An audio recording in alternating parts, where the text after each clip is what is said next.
விழுப்புரத்தில் முதலமைச்சர் மு.க.ஸ்டாலின் கலந்து கொண்ட நிகழ்ச்சியில் இட ஒதுக்கீட்டு போராட்ட தியாகிகளின் குடும்பத்தினர் பிணை கைதிகளாக நடத்தப்பட்டதாகவும், இட ஒதுக்கீடு குறித்து கோரிக்கை மனுவை கூட முதலமைச்சர் மு.க.ஸ்டாலினிடம் அளிக்க விடாமல் அதிகாரிகளால் தடுக்கப்பட்டிருக்கின்றனர் என பாமக தலைவர் அன்புமணி ராமதாஸ் விமர்சித்துள்ளார்.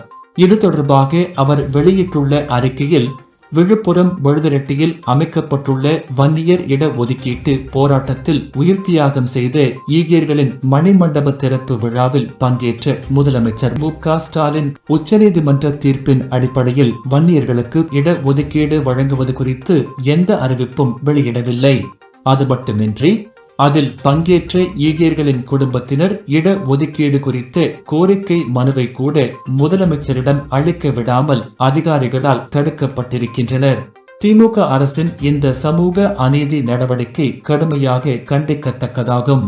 தியாகிகள் மணிமண்டப திறப்பு விழாவில் முதலமைச்சர் கலந்து கொள்ளப் போகிறார் என்ற அறிவிப்பு வெளியானதுமே உச்சநீதிமன்றம் தீர்ப்பளித்தவாறு கல்வி மற்றும் வேலைவாய்ப்பில் மிகவும் பிற்படுத்தப்பட்ட வகுப்பினருக்கு வழங்கப்பட்டு வரும் 20% இடஒதுக்கீட்டில் வன்னியர்களுக்கு உள்ஒதுக்கீடு வழங்குவதற்கான சட்டத்தை உடனடியாக கொண்டு வந்து நிறைவேற்றுவதற்கான அறிவிப்பை அந்த விழாவில் வெளியிட வேண்டும் என்று பாமக நிறுவனர் மருத்துவர் ஐயா அவர்கள் வலியுறுத்தியிருந்தார்கள்.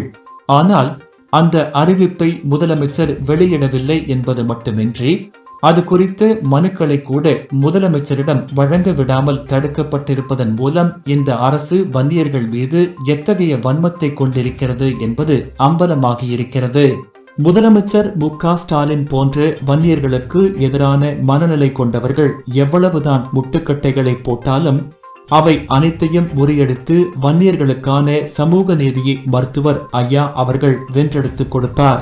அதே நேரத்தில் உச்சநீதிமன்றம் தீர்ப்பளித்தும் கூட வன்னியர்களுக்கு இட ஒதுக்கீடு வழங்க மறுக்கும் திமுக அரசுக்கு வரும் தேர்தலில் தமிழ்நாட்டு மக்கள் மறக்க முடியாத பாடத்தை புகட்டுவார்கள் என கூறியுள்ளார்.